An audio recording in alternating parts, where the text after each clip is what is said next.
যখন তাম ভারতবর্ষ বিশাল এরিয়ার ভারতবর্ষ ছিল, আফগানিস্তান ভারতে ছিল, পাকিস্তান ভারতে ছিল, বাংলাদেশ ভারতে ছিল, শ্রীলঙ্কা পর্যন্ত ভারতের আন্ডারে ছিল। এই সময়ে প্রথম বাংলা ভাষায় কোরআন অনুবাদ করেছিলেন যিনি, প্রথম বাংলা ভাষায় কোরআন লিখলেন যিনি, কারণ কোরআন হলো সৌদি আরবের ভাষা। কোথাকার ভাষা? সৌদি আরবের ভাষা। ওরা আরবিতে কথা বলে, ওদের মাতৃভাষাই আরবি। এই সৌদি আরবের ভাষা এখানে বর্ণনা করলে পড়লে আমরা কেউ বুঝতে পারবো না যত সময় বাংলায় অনুবাদ না করা হবে। তো প্রথম বাংলায় যিনি কোরআন অনুবাদ করেছিলেন, আমাদের মুসলমানের ঘরে কোনো আলেম হাফেজ কারি মুফতি নয়, প্রথম বাংলা ভাষায় কোরআন অনুবাদ করেছিলেন যিনি, তার বাড়ি ছিল পূর্ব বাংলার ময়মনসিংহ। কোথায় নাম বললাম? পূর্ব বাংলার ময়মনসিংহ জেলায়। এই লোকটি কোনো মুসলমানের ঘরের ছেলে নয়, এ ছিল একটা হিন্দুর ঘরের ছেলে। আমার ভাইরা, তিনি গিরিশচন্দ্র সেন বলে তার নাম। কি নাম বললাম? গিরিশচন্দ্র সেন। কোনো মুসলমান কোরআন বাংলায় অনুবাদ করেনি, প্রথম বাংলায় অনুবাদ করেছিলেন গিরিশচন্দ্র সেন, হিন্দুর ঘরের ছেলে। তাহলে কোরআন না পড়লে, কোরআনের মানে মতলব না জানলে ও কোরআন বাংলায় অনুবাদ করতে পারবে? তারপর আরেকজন ব্যক্তির নাম বলি, তার নাম আচার্য বিনয়া ভাবে। কি নাম বললাম? আচার্য বিনয়া ভাবে, একজন হিন্দুর ঘরের ছেলে। সে বাংলায় কোরআন অনুবাদ করলো। কারণ কোরআন যে মহামূল্যবান সম্পদ, সোনা দানা হিরে জহরত মণি মাণিক্য থেকেও কোরআনের দাম বেশি না কম? আমরা তো বুঝি না। কোরআন কাগজে ছাপানো, দাঁড়িপাল্লায় ওজন করলে 500-700 কি 1 কেজি হবে, ব্যাস এই। কিন্তু তারা বলছেন দুনিয়ার সমস্ত সম্পদের থেকে কোরআনের দাম বেশি। পয়গম্বর মুহাম্মদ রাসূলুল্লাহ বলছেন, তাম পৃথিবীর সোনা দানা হিরে জহরত মানি মাণিক্য কাঞ্চন, যত দামি দামি গুঁড়ো গুঁড়ো পাথরের দাম কোটি কোটি টাকা, এই পাথরগুলো যদি দাঁড়িপাল্লার একদিকে চাপানো হয় আর কাগজে লেখা কোরআন যদি আর একদিকে চাপানো হয়, মণি কাটা কোন দিকে ঝুঁকবে? মানে বলতে হয় তাই বলছেন, একটু চিন্তা ভাবনা করে বলেছেন যে সামান্য কাগজে লেখা 30 পারা কোরআন, 114টি সূরা, 6666টি সেন্টেন্স বাক্য আয়াত, এই জিনিসটা একদিকে চাপানো হয়েছে। আর দুনিয়ার দামি মহালবার সোনা রূপ হিরে জহরত মণি মাণিক্য কাঞ্চন, যত দামি দামি একেবারে সেই পরশমণি পাথর থেকে শুরু করে কোটি কোটি টাকা যার মূল্য দাম। আমি শুনেছি, গল্পে শুনেছি, আল্লাহ বেশি জানেন, সাপের মাথায় থাকে কি? মানিক। আচ্ছা, আমরা দেখেছি কেউ কোনোদিন? কথা বলতে হবে, দেখেছি। আচ্ছা, মানিকটা কি তাও আমরা কোনো তথ্য পাইনি, তবে শুনেছি সাপে মাথায় করে নিয়ে রাখে। এর মালিক যদি কেউ হয়, তারা জায়গা জমির দরকার আছে? আছে? কিছুর আর প্রয়োজন আছে? কোটি কোটি মিলিয়ন বিলিয়ন ডলারের থেকেও মানিকের দাম বেশি। এই মানিকের যেমন দাম বেশি, বিলিয়ন মিলিয়ন মিলিয়ন ডলারের থেকে একটা মানিকের দাম যেমন বেশি, আল্লাহর কোরআনের দামও দুনিয়ার সমস্ত নামি দামি পাথর মানিকের থেকেও বেশি। জোরে বলুন একটু সুবহান। এই কোরআনের জ্ঞান মানুষের মগজে ঢোকানোর জন্য আমাদের মুসলমানের ঘরে একটা ছেলে, লোকটির নাম স্যার সৈয়দ আহমদ। কি নাম বললাম? স্যার সৈয়দ আহমদ। দিল্লির আলিগড় বলে একটি জায়গা, সেখানে একটা বিশ্ববিদ্যালয় বানালেন মুসলমানদের মগজে কোরআন শরীফের তত্ত্ব ঢুকিয়ে দেওয়ার জন্য। এই আলিগড় বিশ্ববিদ্যালয়ের এ মাথা থেকে ও মাথা পায়ে হেঁটে ঘুরে সৌন্দর্য স্মৃতিগুলো দেখতে, কোন দিকে কেমন বিল্ডিং, কোন দিকে কেমন কি লাইনে কি পড়ানো হয়, এই সবগুলো দেখতে ঘুরতেও একদিন সময় লেগে যায়। পায়ে হেঁটে ঘুরে দেখতে একদিন সময় লাগে। আচ্ছা, আমাদের এখানে এইরকম কোনো বিল্ডিং আছে যে 3 ঘন্টা সময় লাগে ঘুরে দেখতে? আছে? 2-5 মিনিট 10 মিনিটের ভিতরে দেখা হয়ে যাবে না? যাবে না? এত বড় বিশ্ববিদ্যালয় বানালেন স্যার সৈয়দ আহমদ মুসলমানদের মগজে আল্লাহর কোরআনের জ্ঞান ঢুকানোর জন্য। জোরে বলুন সুবহানাল্লাহ। তবে বর্তমান দুর্ভাগ্যের সঙ্গে একটা তথ্য আপনাদের কাছে দিই, এখন সে আলিগড় বিশ্ববিদ্যালয় মুসলিম শূন্য, মুসলমানেরা পড়াশোনা করতে যায় না। তা ইহুদি খ্রিস্টান থেকে শুরু করে বিদেশিরা এই আলিগড় বিশ্ববিদ্যালয়ে এসে জ্ঞান অর্জন করে শিক্ষা অর্জন করে বড় বড় ডিগ্রি নিয়ে তারা আপন আপন দেশে যে বড় বড় হায়ার এডুকেটেড চাকরিজীবী হয়ে তারা তাদের দেশে চাকরি করছে। মুসলমান পড়তে যায় না, মুসলমান ছাত্র পাচ্ছে না, কারণ মুসলমানেরা এরা পছন্দ করে একটা কাজ, সে কাজটা হলো কাদামাখা কাজ। কি কাজ? মুসলমানেরা কাদামাখা কাজ পছন্দ করে। তার কারণ হলো মুসলমানরা চাষবাসটা পছন্দ করে বেশি। আমাদের পয়গম্বর মুহাম্মদুর রাসূলুল্লাহ সাল্লাল্লাহু আলাইহি সাল্লাম জানিয়েছেন, সংসারের উন্নতির 10 ভাগের 9 ভাগ হলো ব্যবসায়। খুব ভালো করে শোনেন, সংসারের উন্নতির 10 ভাগের 9 ভাগ হলো ব্যবসায়, আর সংসারের উন্নতির 1 ভাগ হলো চাষে। ক ভাগ? আচ্ছা, আমাদের পয়গম্বরের কথা মিথ্যা তো নাকি? কোরআনের কথা যেমন সত্য, আমাদের পয়গম্বরের কথাও তেমন সত্য। যদি কেউ বলে মোহাম্মদের এই কথাটা মেনে নেওয়া যাচ্ছে না, বর্তমান জ্ঞানের যুগে মোহাম্মদ একটা ভুল তত্ত্ব দিয়েছে, ইসলাম শরীয়তের ফতোয়ার কেতাব মোতাবেক লোকটা কাফের হিসাবে বিবেচিত হবে। আর কাফেরের ঠিকানা কোথায় হবে? কাফেরের ঠিকানা হবে জাহান্নাম। এই জন্য কোরআনে যত তথ্য লেখা আছে, পয়গম্বর মুহাম্মদুর রাসূলুল্লাহ সাল্লাল্লাহু আলাইহি সাল্লামের জবানিতে যত হাদিস লিপিবদ্ধ আছে, কম বেশি 3.5 লক্ষের মতো। কতটা বললাম? 3.5 লক্ষের মতো নবীর জবানি হাদিস সহিহ হাদিসের কেতাবের ভিতরে লিপিবদ্ধ আছে। একটা হাদিস কেউ যদি বিশ্বাস করতে আপত্তি দর্শায়, লোকটা কাফের সাব্যস্ত হবে, আর এর ঠিকানা হবে জাহান্নাম। আল্লাহ যেন আমাদের সকলকে হেফাজত করেন। সকলে বল আমিন, জোরে বলুন আমিন। এই আলিগড় বিশ্ববিদ্যালয়ের একটি তথ্য আমি আপনাদের কাছে পরিবেশন করি, কোরআনের আয়াতের দিকে এগিয়ে নিয়ে যাব। আলিগড় বিশ্ববিদ্যালয় তখন রমরমিয়ে চলছে। আমার ভাইরা, স্যার সৈয়দ আহমদের প্রতিষ্ঠিত আলিগড় বিশ্ববিদ্যালয় মুসলমানদের ঘরের কীর্তি সন্তান। মুসলমানদের শিক্ষিত করার জন্য, মুসলমানদের জ্ঞানী করার জন্য, আল্লাহর কোরআনের জ্ঞান মুসলমানদের মগজে ঢোকানোর জন্য এই বিশ্ববিদ্যালয়টা প্রতিষ্ঠা করেছিলেন। আর মুসলমানেরা তখন ওখানে পড়াশোনা করত, মুসলমানেরা বানিয়েছে বলে। ভিন ধর্মাবলম্বীরা ওখানে শিক্ষা নিতে যেত না, বল মুসলমানদের ধর্মগ্রন্থ কোরআনের শিক্ষা হবে, আমরা কোরআন শিখে কি লাভ করবো, ওখানে পড়বো না। কেউ আলিগড় বিশ্ববিদ্যালয়ে বিধর্মীরা পড়তে যেত না। এই রকম সময় ওখানে হায়ার এডুকেটেড উচ্চ শিক্ষিত চাকরিজীবী যারা ছিল, যারা চাকরিজীবী ছিল, সুপারিনটেন্ডেন্ট ছিল, অধ্যক্ষ ছিল, অধ্যাপক ছিল, নামি দামি শিক্ষিত মানুষ যারা ছিল, মাঝে মধ্যে এলাকার মানুষ কোনো দরখাস্তে সই করার জন্য, কোনো কাজের ডকুমেন্ট হিসাবে আলিগড় বিশ্ববিদ্যালয়ের উচ্চ শিক্ষিতদের কাছে ভাইস চ্যান্সেলর যারা ছিল, প্রফেসর যারা ছিল, অধ্যক্ষ ছিল, সুপারিনটেন্ডেন্ট ছিল,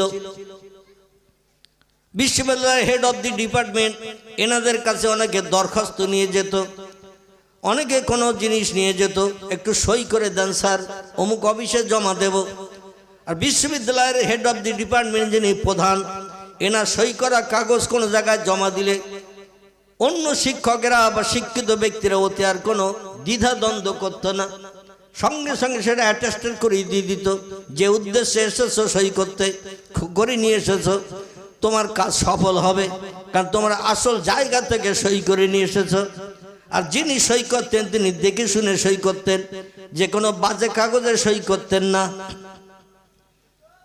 দুইজন হিন্দু যুবক ওই আলিগড় বিশ্ববিদ্যালয়ের সিঁড়ির ধাপের মুখে চলে গেছেন। সিঁড়ির ধাপের মুখে যে চিন্তা ভাবনা করছেন, এখন উপরেতে উঠতে হবে, ভাইস চ্যান্সেলর যিনি আছেন, হেড অফ দি ডিপার্টমেন্ট এই টোটাল বিশ্ববিদ্যালয়ের, তিনি তো দোতলায়, ওনার আলাদা অফিস রুম আছে, সেইখানে তো যেতে হবে। আর গেছে দুইজন এক সাইকেলে চেপে, কিসে সাইকেলে চেপে গেছেন। সাইকেল এখনকার সময় না, এখান থেকে অন্তত 100 বছর আগের কথা। তখন একটা সাইকেল যদি গ্রামের কেউ কিনে আনতো 3 দিন তার বাড়ি বাজার হইতো। কি ঠিক বললাম না ভুল বললাম? এখান থেকে 80-90 বছর আগে যদি একটা সাইকেল কেউ গ্রামে কিনে আনতো, কিরাম হেঁটে যেতে হবে না, গাড়ি চেপে যাওয়া যাবে, তাড়াতাড়ি পৌঁছানো যাবে, কিরাম গাড়ি পয়সা খরচ হয় না, চল একটু দেখে আসি। এই গ্রাম সে গ্রাম হতে হতে 10-20 কিলোমিটার দূরেরও মানুষ শুনলে তারাও আসতো, বিনা ধরায় গাড়ি চালিয়ে যাওয়া যাবে, পড়বে না, আবার তাড়াতাড়ি জায়গায় পৌঁছানো যাবে, পয়সাও খরচ হবে না, চল সাইকেল কিরাম দেখে আসি। সেই সময়কার কথা, 2 জন যুবক, একজন চালাচ্ছে আর একজন সামনের রডে বসা। একজন হিন্দু, আবার যেতে ভয় করে, কারণ সব মোল্লারা ওখানে থাকে। কারা? শিক্ষক মোল্লা, ছাত্র মোল্লা, তৈরি করেছে বিশ্ববিদ্যালয়ে, তিনিও মোল্লা। মোল্লা বোঝেন তো নাকি? মোল্লা মানে হলো মুসলমান। মুসলমানদের বিশ্ববিদ্যালয়, ভাইস চ্যান্সেলর, প্রধান শিক্ষক যিনি, তিনিও মুসলমান। বিশ্ববিদ্যালয় বানিয়েছেন যিনি, তিনিও মুসলমান। আর সেখানে ছাত্র পড়াশোনা করছে, তারাও মুসলমান। কোনো হিন্দু নাই, জৈন নাই, শিখ নাই, ইহুদি নাই, খ্রিস্টান নাই, মুসলমানদের কল্যাণের জন্য বানিয়েছেন। এখানে যে কোনো একটা ধর্মাবলম্বী আসতে গেলে একটু চিন্তা ভাবনা করবে না। এই জন্য একজন যুবক একা একা আসতে ভয় পাওয়ার কারণে ও আরেকজনকে সঙ্গে করে নিয়ে এসেছে। বলে, চল ভাই একটু দরখাস্তটা সই করে নিয়ে আসি। বলে, তুই যা। বলে, আমার একা যেতে যেতে গান চান করছে, একটু ভয় ভয় লাগছে, কারণ মোল্লাদের এরিয়া, মোল্লারাই থাকে সেখানে, অন্য কোনো ধর্মাবলম্বী আমাদের জাত কেউ নাই, একটু চল। আচ্ছা, একজনের সঙ্গে আরেকজন থাকলে তার একটু সাহস বাড়ে না? একটু সাহস বাড়ে। তো বলছে, চ, তোর যদি উপকার হয় তো যাই। এখন 2 বন্ধু নতুন সাইকেল চেপে এসেছেন বিশ্ববিদ্যালয়ের দরজার মুখে। এসে এবার উপরে উঠতে হবে। ভাইস চ্যান্সেলর কোথায়? বল, উপরে 2য় তলার ওনার স্পেশাল কোয়ার্টার আছে, রুম আছে, সেই রুমের ভিতরে আছে। এখন নতুন সাইকেল, তখন দাম কম থাকলেও তার দাম ছিল না টাকার মূল্য হিসাবে দাম এখনকার থেকে অন্তত 20 গুণ কম, কি 50 গুণ কম। তবু তখনকার টাকার দাম ছিল না? দাম ছিল। আমি তো আমার ছোটবেলার কথা বলছি, তখন একটা কটকটি কিনে খেয়েছি 5 পয়সা দিয়ে, একটা আইসক্রিম কিনে খেয়েছি 5 পয়সা দিয়ে, একটা গোলমালায় আইসক্রিম খেয়েছি 7 নয়া দিয়ে, একটা মুরগির ডিম বিক্রি করেছি 13 পয়সা, হাঁসের ডিম বিক্রি করেছি, মা দিয়েছে, বিক্রি করেছি 15 পয়সা। মা ওর থেকে আবার 5 পয়সা আমার দিয়েছে, মাদ্রাসায় যাব 5 পয়সা দিয়েছে, বুট টুট কটকট খেনি খাস করে। আমাদের এই নেওড়া রোড বসিরহাটে যেতে ওই শিকারি বাগান বলে একটি জায়গা, ওখানে গোপালের দোকান বলে একটা দোকান আছে এখনো, গোপাল। তো তার দোকানে যেয়ে মাঝে মাঝে কটকটি কিনতাম, বুট ভাজা কিনে আবার চিবুতে বাড়ি আসতাম 4টে 4:30 দিকে। হেঁটে যেতাম, হেঁটে বাড়ি আসতাম। ক্লাস 9 পর্যন্ত আমি পায়ে হেঁটে মাদ্রাসা করেছি, আবার ক্লাস 9 পর্যন্ত পায়ে হেঁটে বাড়ি 4:30টার সময়। ক্লাস 10-এ যখন উঠেছি, মানে মাধ্যমিক ক্লাস 10-এ, আমার মা ছাগল বিক্রি করে দিয়েছে 225 টাকা। কথা বললাম, 225 টাকাতে একটা ছাগল বেচেছে। সেই ছাগল বেচা 225 টাকাতে একটা সাইকেল কিনেছে, 225 টাকা। সেই 225 টাকা সাইকেল কিনে তখন সাইকেলে করে যাওয়া আসা করেছে। আবার প্রায় 12-13 বছর ধরে ওই সাইকেলটা চালিয়েছি। আবার পরে বিক্রি করেছে সেই 225। কথা বললাম, পরে আবার বেচেছি সেই 225। আমার মালের দাম হু করে বেড়ে যাচ্ছে, যার কারণে আমার কেনা দামই আবার বিক্রি করেছি 13 বছর চালানোর পরে সেই সাইকেল।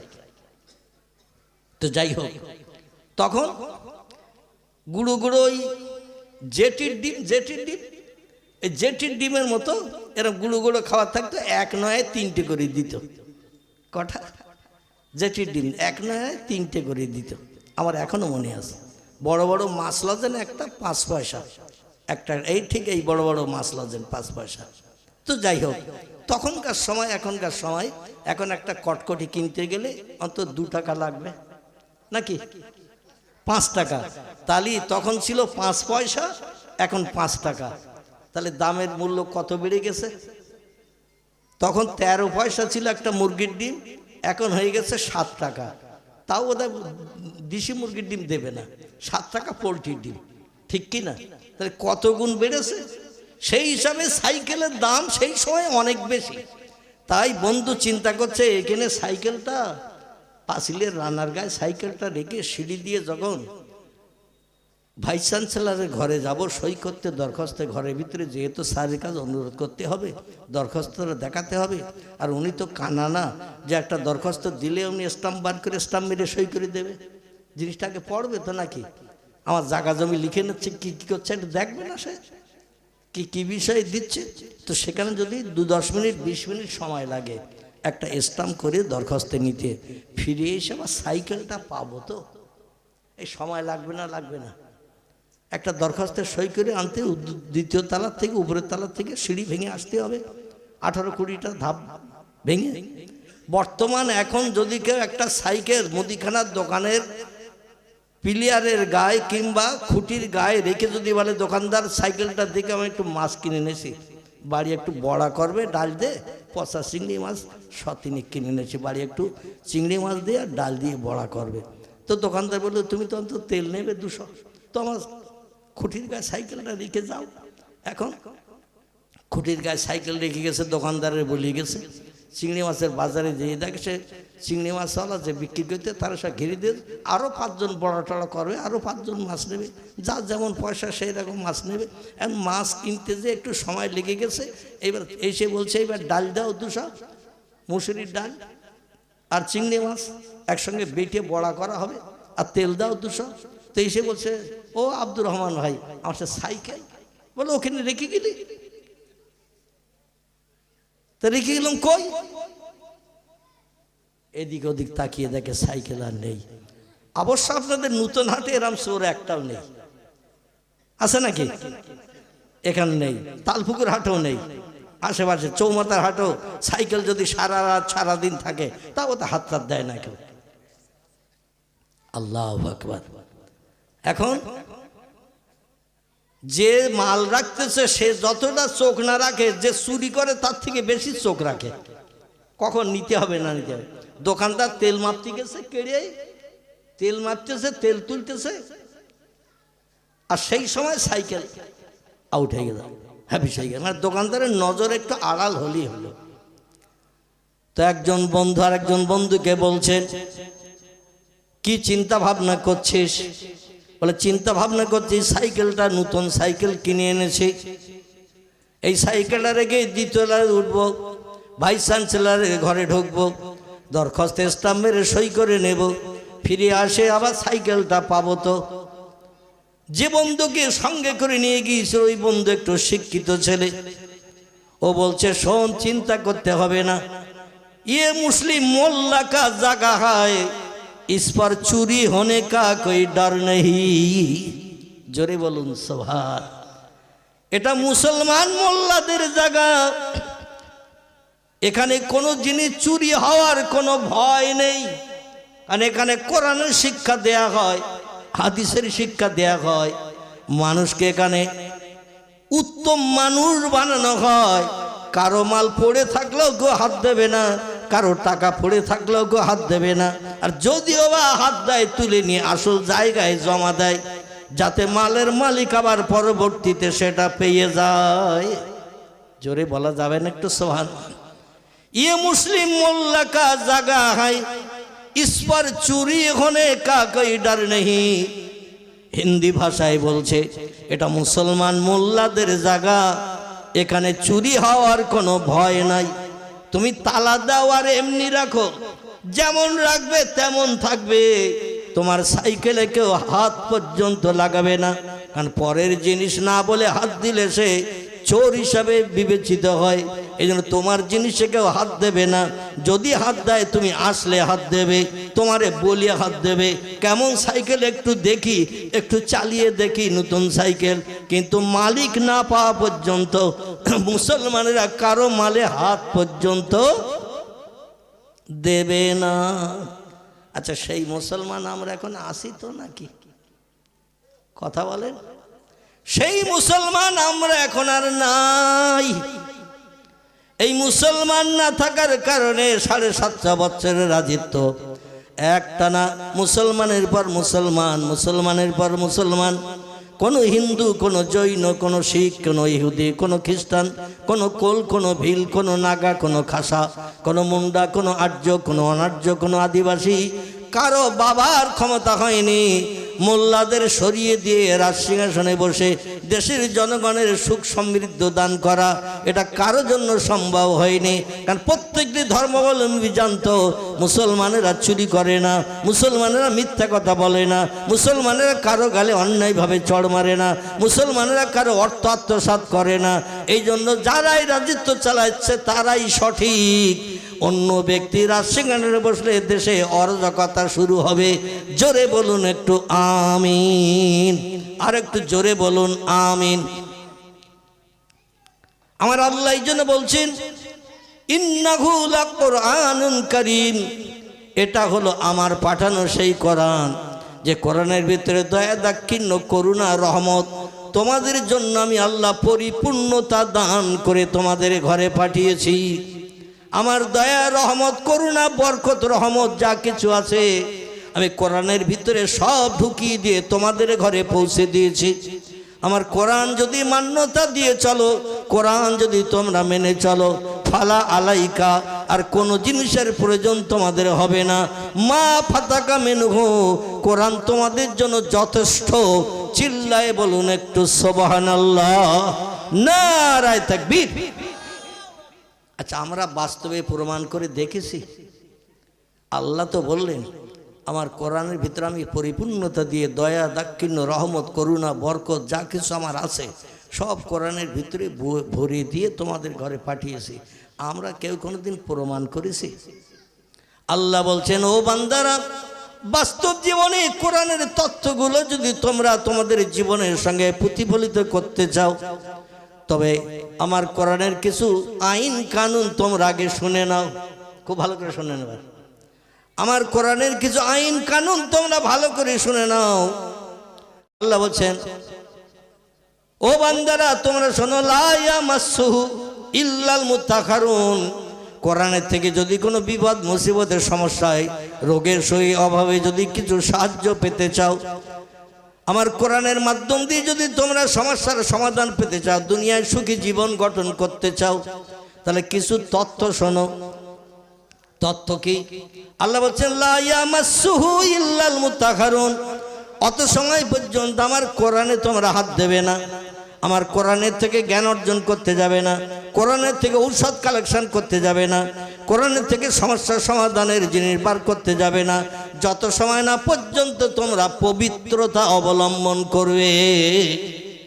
কোরআনের থেকে কিছু যদি বার করতে চাও, ওষুধ পেতে চাও, সমস্যার সমাধান পেতে চাও, আমি আল্লাহ আমার দয়া, রহমত, করুণা, বরকত যদি পেতে চাও, আমার কোরআনের মাধ্যম দিয়ে যদি জ্ঞান অর্জন করে সেটা বাস্তবে রূপদান করতে চাও, প্রথম নম্বর কাজ হলো লা ইয়ামাসসুহু, অত সময় পর্যন্ত আমার কোরআনে তোমরা হাত দেবে না, কোরআন স্পর্শ করবে না, ইল্লাল মুতাহারুন, যত সময় পর্যন্ত তোমার দেহটা পবিত্র না বানাবে। আচ্ছা, আপনাদের কাছে জিজ্ঞাসাবাদ করি, বেদ পড়তে গেলে উজু করতে হয়, গোসল করতে হয়? বেদ, পুরাণ, গীতা, ভগবত, রামায়ণ, মহাভারত, জেন্দাবাস্তা, গ্রন্থ সাহেব, মনুসংহিতা, উপনিষদ, বাইবেল, এ সমস্তগুলো পড়তে গেলে কি অজু করার দরকার আছে? আচ্ছা, গোসল করার দরকার আছে? কোন ধর্মগ্রন্থ কি তথ্য দেশে যে স্বামী স্ত্রী মিলন করে আমি বাইবেল আমার গায়ে হাত দিতে পারবে না? মদ খেয়ে আমি বেদ, আমি পুরাণ, আমার গায়ে হাত দিতে পারবে না, আমার থেকে জ্ঞান নিতে পারবে না। ঘুম থেকে উঠে আমি জেন্দাবাস্তা, ত্রিপিটক আমাকে স্পর্শ করতে পারবে না। শুধু তাই নয়, পেশাব করে, পায়খানা করে তুমি পবিত্রতা অবলম্বন না করে আমি জেন্দাবাস্তা, গ্রন্থ সাহেব, ত্রিপিটক আমার গায়ে হাত দিতে পারবে না। এরকম কোনো তথ্য কোনো ধর্মগ্রন্থের লেখা আছে? কোনো ধর্মগ্রন্থ উচ্চ শিক্ষিত ব্যক্তি ধর্মগ্রন্থের তথ্য দিয়ে এরকম কোনো বক্তব্য আজ পর্যন্ত রাখতে পেরেছে যে পেশাব করে হাত দেওয়া যাবে না, পায়খানা করে হাত দেওয়া যাবে না, ঘুম থেকে উঠে হাত দেওয়া যাবে না, স্বামী স্ত্রী মিলন করে হাত দেওয়া যাবে না, দেহ ফ্র্যাকচার হয়ে রক্ত বেরিয়ে গেলে হাত দেওয়া যাবে না, এরকম কিছু বলেছে? আমাদের ধর্মগ্রন্থ কোরআনের 27 পারা, সূরাটির নাম হলো সূরাতুল ওয়াকিয়া। কি নাম বললাম? সূরাতুল ওয়াকিয়ায় আল্লাহ বলছেন, আমার কোরআনের মাধ্যম দিয়ে সব সমস্যার সমাধান যদি পেতে চাও, কারো কাছে যদি হাত পাতার প্রয়োজন তোমরা মনে না করো, আমার কোরআন যদি তোমাদের জন্য যথেষ্ট হিসাবে তোমরা বিবেচনা করে নাও, প্রথম নম্বর কাজ হলো আমার কোরআন স্পর্শ করে জ্ঞান নিতে গেলে আগে তোমাদের পবিত্রতা অবলম্বন করতে হবে, নাপাক দেহ পাক করতে হবে। আচ্ছা, কোরআনে এমন তথ্য নেই এরকম কোন জিনিস আপনাদের জানা আছে যে এই বিষয়ে তথ্যটা কোরআনে নেই? আছে কিছু? কি কথা বলেন? একেবারে অতীতকাল থেকে নিয়ে ভবিষ্যৎকাল পর্যন্ত পৃথিবীতে মানুষ যতদিন আসবে, যতদিন মরবে, এই দুনিয়া যতদিন থাকবে, নতুন কোনো তথ্য কোরআনের দরকার নাই। জোরে বলুন সুবহানাল্লাহ। আল্লাহ হলেন সব জ্ঞানীদের সেরা জ্ঞানী, আল্লাহু আলিমুন বিজাতিস সুদূর।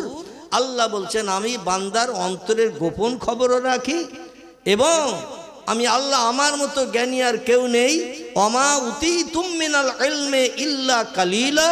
ও মানুষ, তোমাদের মগজে যে জ্ঞান, যে জ্ঞানের মাধ্যম দিয়ে তোমরা ক্যালকুলেটর বানিয়েছো, কম্পিউটার বানিয়েছো, রিমোট কন্ট্রোল বানিয়েছো, স্যাটেলাইট বানিয়েছো, ইন্টারনেট বানিয়েছো, ওয়্যারলেস বানিয়েছো, টেলিফোন বানিয়েছো, মোবাইল বানিয়েছো, রেডিও বানিয়েছো, ভিডিও বানিয়েছো, ভিসিআর বানিয়েছো, কোল্ড স্টোর হিমঘর বানিয়েছো, ফ্রিজ বানিয়েছো, পাতাল রেল বানিয়েছো, মাটির তলা দিয়ে চলে যাচ্ছে, আরও কত কিছু বানাবে।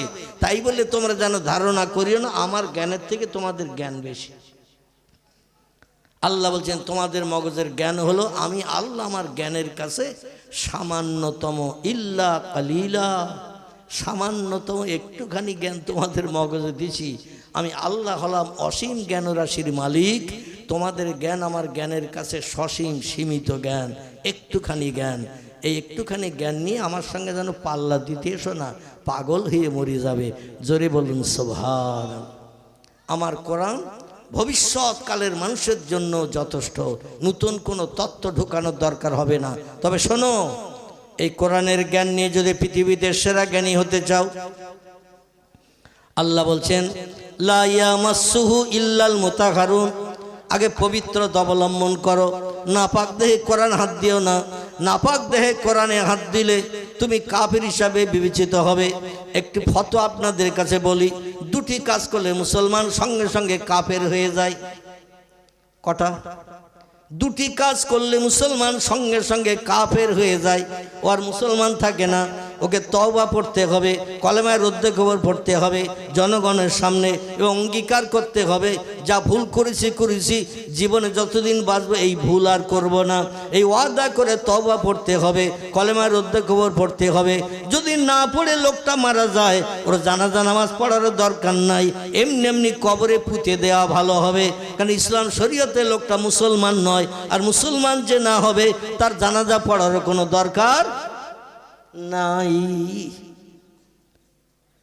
আমার ভাইরা, দুটি কাজের একটি কাজ হলো, বেওযু অবস্থায় কোনো ব্যক্তি যদি নামাজ পড়ে, বেওযু অবস্থায় যদি কোনো ব্যক্তি নামাজ আদায় করে এবং রুকুর পরে সেজদায় যে, জমিনে সেজদায় যে যদি বলে সুবহানা রব্বিয়াল আলা, এই তাসবিহ যদি পাঠ করে সেজদা দেয়, লোকটা সঙ্গে সঙ্গে কাফের হয়ে যাবে। এই কাফেরের এই সেজদা, এই তাসবিহ আমার আল্লাহ কোনোদিন পছন্দ করেন না, বরং বেঈমানের তালিকায় তার নাম নথিভুক্ত করেন। আর একটা কাজ করলে যে কোনো মোমেন মুসলমান সঙ্গে সঙ্গে কাফের সাব্যস্ত হয়ে যায়, ও আর মুসলমান থাকে না। সেটি হলো বেওযু অবস্থায় পেশাব করে এসেছে, পায়খানা করে এসেছে, ঘুম থেকে উঠেছে, স্বামী স্ত্রী মিলন করেছে, কিংবা দেহ ফ্র্যাকচার হয়ে রক্ত নির্গত হয়েছে, অজু ভেঙে যাবে, অজু নষ্ট হয়ে যাবে। এই অবস্থায় যদি কোনো ব্যক্তি কোরআন স্পর্শ করে, লোকটা সঙ্গে সঙ্গে কাফের হয়ে যাবে। বোঝা গেল? এই দুটো কাজ যেন জীবনে যতদিন বেঁচে থাকবেন এই দুটো কাজ যেন জীবনে করবেন না। একটা হল অজু যদি ভেঙে যায়, কেরা ঠাট্টা করলো, বিদ্রুপ করলো, মুস্কি হাসলো, ওটা দেখবেন না। কারণ আপনি কাফের হওয়ার থেকে অজু করতে যাওয়া ভালো না খারাপ? মসজিদে আসেন, ঘুমিয়ে পড়েছেন, মসজিদে আসেন, ঘুমিয়ে পড়েছেন, ইসলাম শরীয়তের ফতোয়ার কেতাবে এসেছেন, কোথায় বসে আছেন এতটুকু খেয়াল নাই, মানুষ তন্দ্রায় গেছে, ঘুমিয়ে গেছে, পাশের মানুষ গুঁতো না দেওয়া পর্যন্ত আপনার ঘুম ভাঙে নাই, আপনার কিন্তু অজু নষ্ট হয়ে গেছে। ওই অবস্থায় যদি আপনি নামাজ আদায় করেন, আপনি কাফের সাব্যস্ত হবেন। এই জন্য বাই সরে গেছে, পিছনের দরজা দিয়ে হাওয়া নির্গত হয়ে গেছে, আপনি লজ্জার মাথা খেয়ে উঠে চলে যাবেন, উজু করে আসবেন। এখন আমি উজু করতে গেলে লোকে ধারণা করবো এর বাই সরে গেছে, পিছনের দরজা দিয়ে হাওয়া নির্গত হয়ে গেছে, লোকজন হয়তো মুস্কি হাসবে, ঠাট্টা করবে, কোনো দিকে তাকাবেন না। কে কি বললো, কে কি করলো, কে হাসলো কি কাঁদলো, ও দেখার দরকার নাই। আপনাকে যেতে হবে অজু করতে, অন্যথায় নামাজ পরিত্যাগ করতে হবে। কি করতে হবে? হয় অজু করতে হবে, অন্যথায় নামাজ ছেড়ে দিতে হবে। ওই জামাতের দরকার আপনার নাই, পরবর্তীতে একা নামাজ পড়বেন অজু করে, সেটাও ভালো। ওই জামাতের সবের আশায় বেঈমান হবেন না। জোরে বলুন আমিন। আল্লাহ যেন আমাদের হেফাজত করেন। বোঝা গেল ফতোয়াটা? বোঝা গেল তো নাকি আমার ভাইরা? এবার আসুন, আল্লাহ বলছেন তানজিলুম মির রাব্বিল আলামিন। দুনিয়ায় যত ধর্মগ্রন্থ আছে, সব ধর্মগ্রন্থ মানুষের মগজ ধোলাই করা কথা। মানুষ তার ব্রেন মগজের জ্ঞান দিয়ে ধর্মগ্রন্থ লিখেছে। বেদ মানুষ লিখেছে, পুরাণ মানুষ লিখেছে, গীতা মানুষ লিখেছে, ভগবত মানুষ লিখেছে, রামায়ণ মানুষ লিখেছে, মহাভারত মানুষ লিখেছে, জিন্দাবাস্তা মানুষ লিখেছে, গ্রন্থ সাহেব মানুষ লিখেছে, উপনিষদ মানুষ লিখেছে, ত্রিপিটক মানুষ লিখেছে, যত ধর্মগ্রন্থ আছে বাইবেল মানুষ লিখেছে। আমার ভাইরা, সব ধর্মগ্রন্থ মানুষ রচনা করেছে। আমাদের ধর্মগ্রন্থের মালিককে? জোরে বলেন। আমাদের ধর্মগ্রন্থের মালিক হলো আল্লাহ সুবহানাহু ওয়া তাআলা। সে আল্লাহ বলছেন, ও দুনিয়ার মানুষ তোমরা শোনো, আমার পাঠানো বাণী, আমার কথাবার্তাগুলো হলো কোরআন। কোরআন আল কোরআন। এ কোরআন পৃথিবীর কোনো মানুষের মগজ ধোলাই করা কথা নয়। এই জন্য আমি আল্লাহ আমার তরফ থেকে পাঠিয়ে দিয়েছি তানজিলুম মির রাব্বিল আলামিন। তোমাদের পরওয়ারদিগার পূর্বে যেখানে ছিল, বর্তমানে যেখানে আছে, ভবিষ্যতে যেখানে থাকবেন, সেই জায়গাটির নাম হল আরশ কুরসি। কি নাম? জায়গাটির নাম হল আরশ কুরসি। সেইখানে আমি অতীতে ছিলাম, বর্তমানে আছি, ভবিষ্যতেও থাকবো। সেইখানে আমি সংরক্ষণ করে রেখেছিলাম ফি লাউহিম মাহফুজ। লহে মাহফুজ বলে একটা সংরক্ষিত জায়গা আমার আরশ মোয়াল্লার উপরে। সেইখানে কোরআনকে আমি রেখেছিলাম। কোনো নবী পয়গম্বরের মর্যাদা রক্ষার জন্য আমি কোরআন অতীতে পৃথিবীতে পাঠাই নাই। পৃথিবীতে 1 লক্ষ মোতাবেক 2,24,000 পয়গম্বর এই পৃথিবীতে আগমন করেছে। কোনো পয়গম্বর তার উম্মতের উপকারের জন্য কোরআন আমি পৃথিবীতে পাঠাই নাই।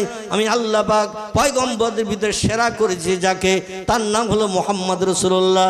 আর মুহাম্মদ রাসূলুল্লাহ উম্মতদের সব পয়গম্বরের উম্মতের থেকে সেরা করেছে। তাই কোরআন অতীতে আমি বানিয়ে রেখেছিলাম এবং পরবর্তীতে সব পয়গম্বরের শেষে মুহাম্মদ রাসূলুল্লাহর উম্মতের উপকারের জন্য কিয়ামত পর্যন্ত আমি দামি কিতাব হিসাবে তোমাদের ঘরে পৌঁছে দিয়েছি। জোরে বলুন একটু সুবহানাল্লাহ, নারায়ে তাকবীর।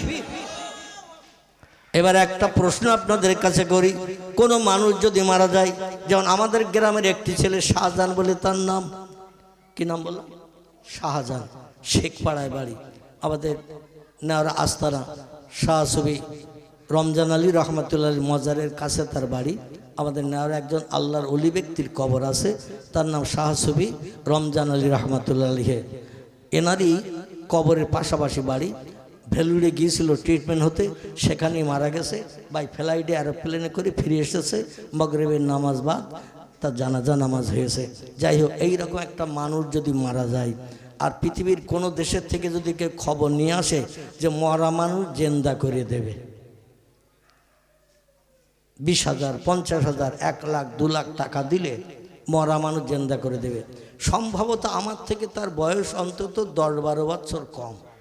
কতটা বললাম? আমার থেকে 10-12 বছর তার বয়স কম। তার সে তো এখনো বুড়ো হয়নি, হয়েছে নাকি? খুব ভালো ছেলে, সৎ ছেলে। শাহজাহান তার নাম। বসিরহাট মায়াও আছে, ঘড়ি সেলাই করার কাজ করতো। বসিরহাট মায়াও চেনেন তো নাকি? ওই বিমল ড্রেসেসের পাশে ওই মায়াও আছে, ঘড়ি সারাই কাজ, তার আগে কাজ করতো বসিরহাট থানার বাম পাশে ঘড়ির দোকানে ঘড়ি সারাই কাজ করতো, ছেলেটা মারা গেছে। আচ্ছা, এখন কেউ যদি এসে খবর, খুব ভালো করে এবার বুঝবেন, কেউ যদি এসে খবর দেয় যে অমুক দেশে ওষুধ তৈরি হয়ে গেছে, মরা মানুষের গালে দুফোঁটা দিলে ও আস্তে আস্তে জেন্দা হয়ে যাবে। আচ্ছা, জায়গা জমি ঘর বাড়ি বেচে গাছতলায় বাস করলেও যদি কেউ মরা মানুষ জেন্দা হয়, গাছতলায় বাস করতেও চাবে না, চাবে না। জায়গা জমি ঘর বাড়ি যা কিছু আছে সব বিক্রি করে দেবে, দিয়ে যদি বলে আম গাছের তলায় যদি বাস করতে হয় তাও বাঁচবো, আমি মারা গেছি, আমার সব বেঁচে দে, ওই দেশতে ওষুধটাই নিয়ে আমার গালে দুফোঁটা দে। কি চাবে না, চাবে না? খিদির লোক বোধ চাবে না, মরি গেলি জিন্দা হওয়া চাবে? আমার ভাইরা, মানুষ কোনোদিন মরতে চায় না, ঠিক না ভুল? মরতে কেউ চায় না, আল্লাহ আজরাইলকে দিয়ে চাবি মোড়া দিয়ে দেয়, এই জন্য তার মরণ হয়। মরণ কেউ চায় না। কেউ যদি এসে বলে অমুক হসপিটালে ভর্তি হলে সেখানে ওষুধ খাইয়ে তোমারে জেন্দা করে দিয়ে দেবে, কিংবা অমুক জায়গায় একজন নামি দামি মানুষ আছে, তার কাছে নিয়ে ট্রিটমেন্ট করলেই মরা মানুষ জেন্দা করে দেবে, আচ্ছা সেখানে তারে নিয়ে যাবে না, যাবে না?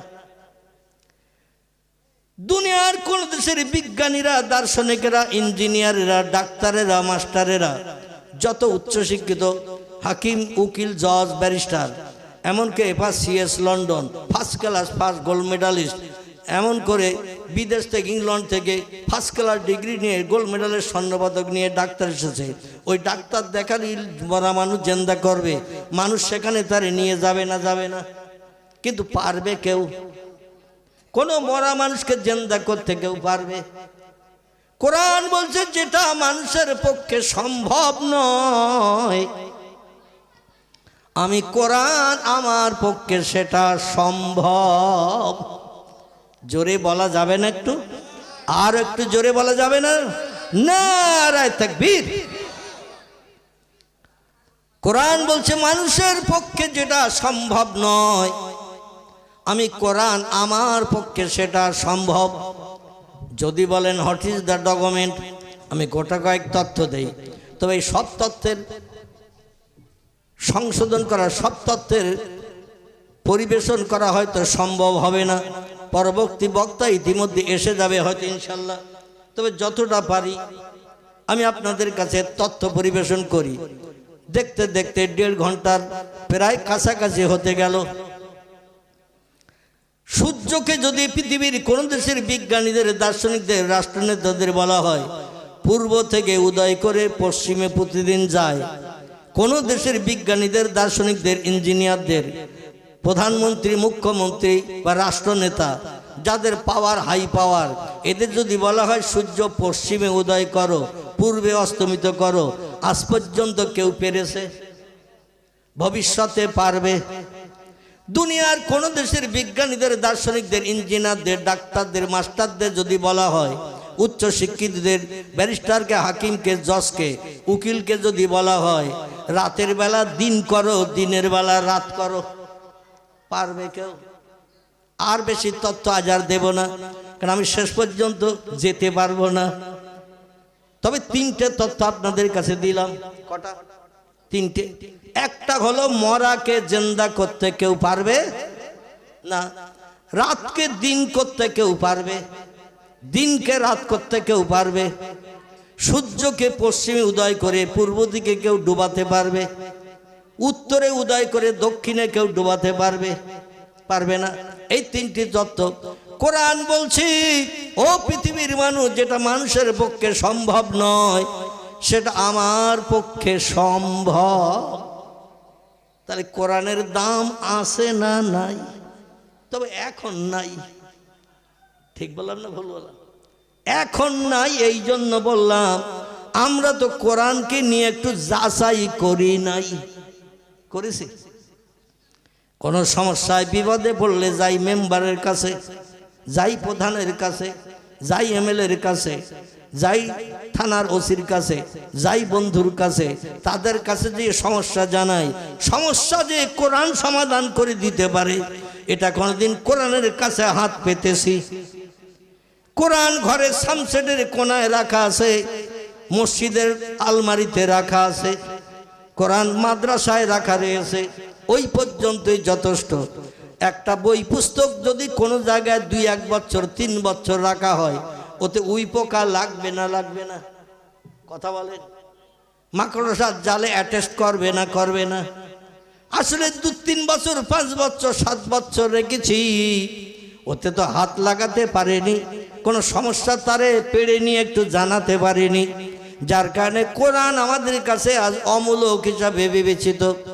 আল্লাহ পাক কোরআনের সম্ভবত 3য় পারায় তত্ত্ব দিয়েছেন, বিসমিল্লাহির রহমানির রহিম, তুলিজুল লাইলা ফিন নাহারে ওয়া তুলিজুন নাহারা ফিল লাইল ওয়া তুখরিজুল হাইয়া মিনাল মাইয়িতি ওয়া তুখরিজুল মাইয়িতা মিনাল হাইয়্যি ওয়া তারযুকু মান তাশাউ বেগৈরে হিসাব।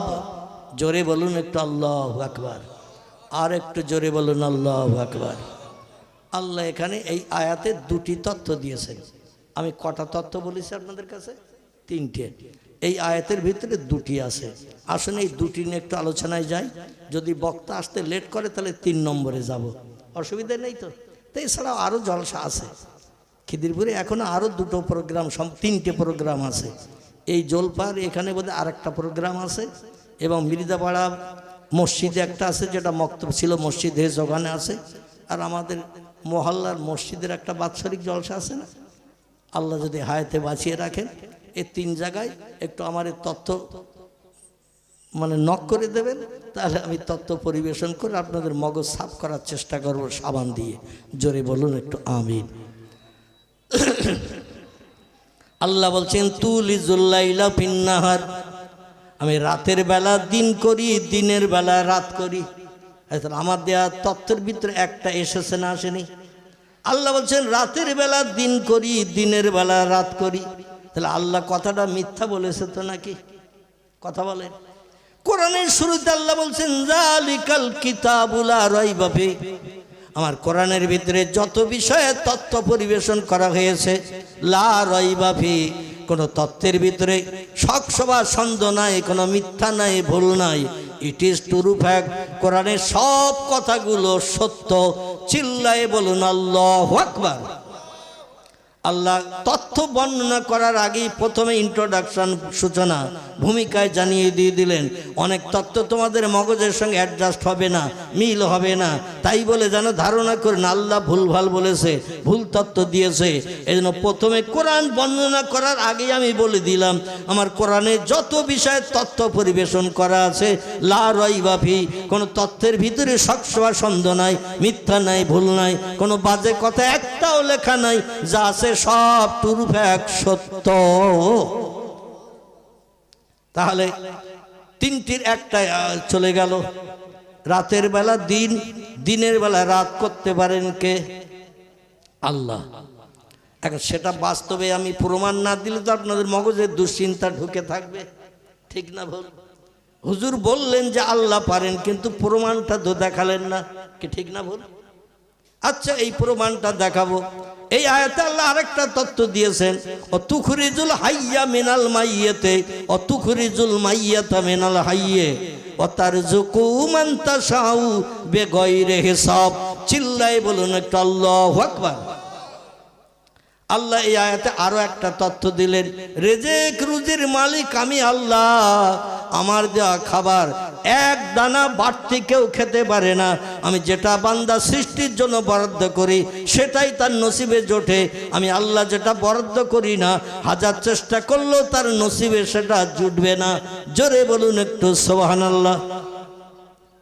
এই আয়াতে তথ্য এসেছে 3টি, তবে আমি আপনাদের কাছে তথ্য পরিবেশন করেছি 3টি। রিজিক রুজির বিষয়টা আজকের আর বলবো না, তবে এই প্রথম 2টি আপনাদের কাছে তথ্য দেই, তারপরে আল্লাহ সময় সুযোগ দিলে 3টির আরেকটি তথ্য আপনাদের কাছে দেব। সকলে বলুন আমিন। আচ্ছা, অসুবিধা হচ্ছে তো নাকি? হচ্ছে না? অসুবিধা হচ্ছে না আমার ভাইরা? তাহলে আমি আপনাদের কাছে তথ্য দিই, আল্লাহ রাতকে কেমন দিন করেন, দিনকে কেমন রাত করেন। অতীতকাল থেকে নিয়ে ভবিষ্যৎকাল পর্যন্ত পৃথিবীর কোনো মানুষের বাবার ক্ষমতা হবে না রাতকে দিন করা, দিনকে রাত করা। আল্লাহ বলছেন আমি করতে পারি। তাহলে একটি প্রমাণ আপনাদের কাছে দেব না থাকবে? যদি বলেন হুজুর ওটা দিতে হবে না, আমরা জানি, তাহলে ইনশাল্লাহ আমি পরবর্তীটায় যাব। কি আপনাদের জানা আছে? তথ্য আছে? জানা নেই? আল্লাহু আকবার। যদি বলতেন যে আমার জানা আছে হুজুর, তাহলে আমি সবাইকে বলতাম ওনার কাছ থেকে শুনে নেবেন, এটা আমি হাত থেকে বেঁচে গেলাম, পরবর্তী আর দুটো দেই। তাহলে এটাও জানা নেই। তথ্য দেই আপনাদের কাছে, খুব সংক্ষেপ করে বলি, কারণ তিনটি তথ্য দিতে গেলে অনেক সময় লেগে যাবে। আমি খুব শর্ট করে বলি, অসুবিধা হবে না তো? খুব শর্ট করে বলি। পয়গম্বর মুহাম্মদ রাসূলুল্লাহ সাল্লাল্লাহু আলাইহি সাল্লামের মেয়ে ছিল কটি? কথা বলে। আজকের ওয়াজ করে আমি পরিতৃপ্ত হতে পারছি না। মানে আজকের আপনারা সারাদিন খাননি, রমজান মাস আসতেছে সেই চিন্তায় আজকের কি না খেয়ে রয়েছেন নাকি সবাই? না খেয়ে থাকলে একটু ক্ষুধা লাগলে দেখবেন মিষ্টি জিনিসও তিতো লাগে, টক লাগে। তো আপনাদের এখন টক তিতো লাগতেছে নাকি? আচ্ছা দুপুরবেলা খেয়েছেন কে কে? একটু হাত তোলেন তো দেখি। দুপুরে কে কে খেয়েছেন? একটু চাদরে ভেতরে হাত উঁচা করেন, ফেরেশতারা একটু ফটো করে নিক। নারায়ে তাকবীর, নারায়ে তাকবীর। এই হাত তুলতে কষ্ট হলো? এই হাত খোদার কসম জাহান্নামে যাবে না। আল্লাহর কোরআনে সত্যতা সার্টিফিকেট দিয়ে যে হাত উঁচা করলেন চাদরের ভিতর থেকে, কম্বলের ভিতর থেকে বা কোনো কাপড়ের ভিতর থেকে, এই হাতটা আল্লাহর কোরআনের পক্ষে সাক্ষ্য দিয়ে হাত উঁচু করেছেন, এই হাতটা আপনার জাহান্নামে যাবে না। আচ্ছা এই হাতটা যদি জান্নাতি হয়, আর বডিগুলো সব জাহান্নামে যাবে তো নাকি? কথা বলে। এই বডিগুলো মুখে মদ খেয়েছেন, সুদের ব্যবসা করেছেন, হাত দিয়ে টাকা লেনদেন করেছেন, কারো গালে চড় মেরেছেন, কটু কথায় জবান দিয়ে কারো গালি দিয়েছেন, কারো পা দিয়ে লাথি মেরেছেন। তো পা দিয়ে অপরাধ করেননি? করেননি? করেছেন না করেননি? হাত দিয়ে চড় মেরেছেন, অপরাধ হলো না? হলো না? জবান দিয়ে মদ খেয়েছেন, গালের অপরাধ হলো না? হলো না? এই গালিগালাজ করেছেন মুখ দিয়ে, অপরাধ হলো না? হলো না? তাহলে এই অপরাধী এদের শাস্তি হলো জাহান্নাম। টোটাল বডির অঙ্গ প্রত্যঙ্গ যে যে কাজ করবে এ কাজের প্রতিদান হলো জাহান্নাম, কোরআনের বিরুদ্ধচারণ কাজ করলে। কিন্তু পয়গম্বর মুহাম্মদ রাসূলুল্লাহ বলছেন হাতটা কি আলাদা করা যাবে? এ বলেন হাতটা আলাদা করা যাবে? এই অপরাধী বডির সঙ্গে হাতটা জোড়ানো আলাদা। হাতটা হাত ধরে টানলে বডিটা সব যাবে না? যাবে না? বডিটা সব যাবে। এই হাতে সেদিন জবান খুলে দেবে। আলিয়মা নাকতেমু আলা আফওয়াহিম ওয়া তুকাল্লিমুনা আইদিহিম ওয়া তাশহাদু আরজুলুহুম বিমা কানু ইয়াকসিবুন। জোরে বলুন একটু আল্লাহু আকবার। কোরআনের 22 পারা সূরা ইয়াসিন। কি সূরা বললাম? সূরা ইয়াসিন। আল্লাহ বলছেন আল্লাহ পাক হাসরে মাঠে যেদিন হাজির করবেন সেদিন জবানকে আল্লাহ মোহর মেরে দেবেন। আলিয়াউমা নাকতামু আলা আফওয়াহিম, জবান বন্ধ করে দেবেন। ওয়া তুকাল্লিমুনা আইদিহিম, হাত সেদিন জবান খুলে কথা বলবে। কার পুকুরে রাতের বেলা জাল ফেলে জাল টেনে টেনে মাছ ধরে এনেছেন, হাত সেদিন সাক্ষ্য দেবে। পা দিয়ে হেঁটে চলে গেছেন আপনি চুরি করতে, ডাকাতি করতে, ছিনতাইগিরি করতে, পরের দরজায় কড়া নাড়া দিতে। বিধবা নারী তার স্বামী ঘরে নাই, রাত 12টা 1টা 2টোর সময় দরজার কড়া নাড়া দিতে গেছেন। জীবন যৌবনে খোদানে বৃদ্ধি করবেন, পা দিয়ে হেঁটে গেছেন না যাননি? সেখানে যেতে গেলে তো পা দিয়ে হেঁটে যেতে হবে। পা সেদিন জবান খুলে দিয়ে দেবে, দিয়ে বলে আল্লাহ আমার দিয়ে এই কাজগুলো করিয়েছিল। হাত বললে আল্লাহ আমার দিয়ে এই কাজগুলো করেছিল। আল্লাহ আপনার জবান আমার জবান বন্ধ করে দিয়ে দেবেন। সেদিন অঙ্গ প্রত্যঙ্গ কথা বলবে, আর অপরাধের শাস্তি হিসাবে আল্লাহ অঙ্গ প্রত্যঙ্গগুলো জাহান্নামের আগুনে জ্বালাবেন। তাহলে আমাদের দেহগুলো জ্বলবে না? জ্বলবে না? অপরাধের কারণে দেহগুলো তো জ্বলবে, কিন্তু এই জান্নাতি হাতটা দেহের সঙ্গে অ্যাডজাস্ট হওয়ার কারণে আল্লাহ বলেন হাত তুমি জান্নাতে চলে যাও। আমার কোরআনের পক্ষে সাক্ষ্য দিয়েছিলে, আমি আল্লাহ বড় পছন্দ করেছিলাম, এই জন্য তুমি জান্নাতে যাও। হাত বলবে আল্লাহ আমি তো একা জান্নাতে যেতে পারবো না, টোটাল অঙ্গ প্রত্যঙ্গ বডির সঙ্গে আমার হাত বডির সঙ্গে জোড়া। আল্লাহ তখন বলবেন বডি ছাড়া তুমি যেতে পারবে না। হাত বলবে লা ইয়া রব্বি, আমার পক্ষে বডি ছাড়া যাওয়া সম্ভব হবে না। আল্লাহ বলেন তোমার মর্যাদার খাতিরে আমি অপরাধী বডিটাকেও জান্নাত হালাল বানিয়ে দিলাম। নারায়ে তাকবীর, তো এই মজলিসে আল্লাহু আকবার বলা যেমন লাভ, হাত তোলাও তেমন লাভ। কিন্তু আমরা অনেকে মনে মনে চিন্তা করি সামনে সলিমুদ্দিন চাচা, আব্দুল করিম দাদা, আব্দুর রহমান ভাই আছে, ওরা যা পারে করুক, আমরা পেছনের দিকে খেজুর গাছের গোড়ায় আছি, আমরা ওই মামার জয় জয় করে দেব। এ ঠিক বললাম না ভুল বললাম? এরকম কাণ্ড ঘটে। পয়গম্বর মোহাম্মদ রসুল্লাহর কন্যা কজন? 4 জন।